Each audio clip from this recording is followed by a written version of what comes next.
les prédicateurs de la vérité, ceux qui sont les officiants de la grâce divine, nous ont appris depuis le commencement, et chacun à son époque jusqu'à la nôtre, que Dieu veut notre salut.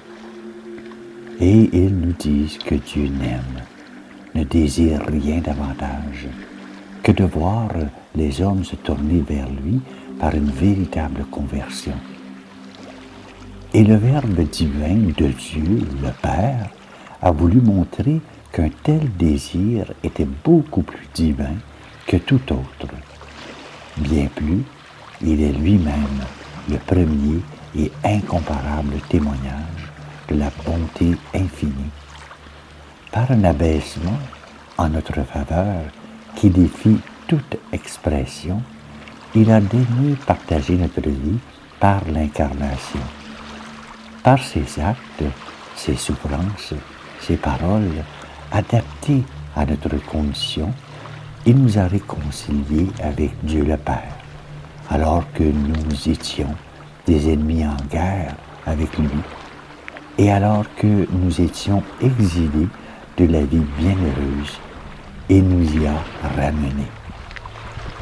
En effet, il ne se n'est pas contenté de guérir nos maladies par ses miracles, en prenant sur lui nos souffrances et nos faiblesses, non seulement en acceptant la mort comme s'il y était astreint.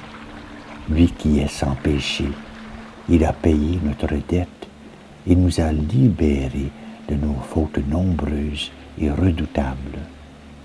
En outre, il nous a instruits de 1000 manières pour que nous ayons une bonté pareille à la sienne, et il nous a invités à un parfait amour mutuel.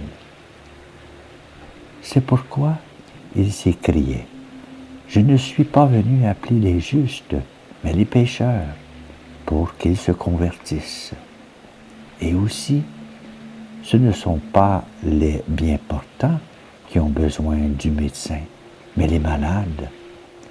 Il a dit aussi qu'il était venu chercher et sauver ce qui était perdu, et aussi qu'il avait été envoyé aux brebis perdues de la maison d'Israël.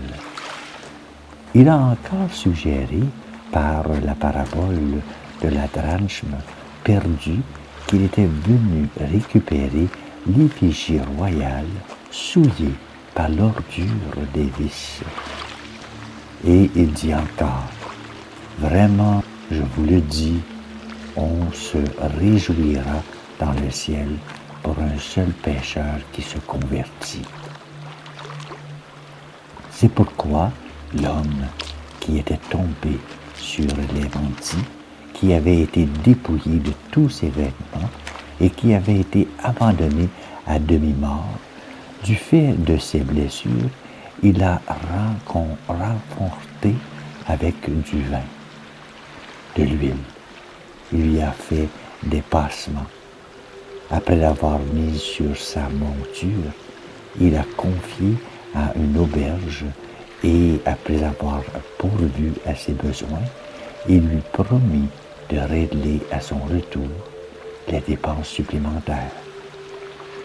C'est pour cela encore qu'il nous montre le Père très bon, se penchant vers son Fils prodigue de retour, l'embrassant alors qu'il revient vers lui par la conversion, pour lui rendre toutes les parures de la gloire paternelle, sans lui faire aucun reproche pour le passé. C'est pour cela qu'il a ramené au bercail la brebis qui avait abandonné le troupeau divin, afin de l'avoir trouvée errante par les montagnes et les collines, sans la chasser devant lui, sans l'épuiser de fatigue, mais en la mettant sur ses épaules, il a réintroduite miséricordieusement parmi ses pareils.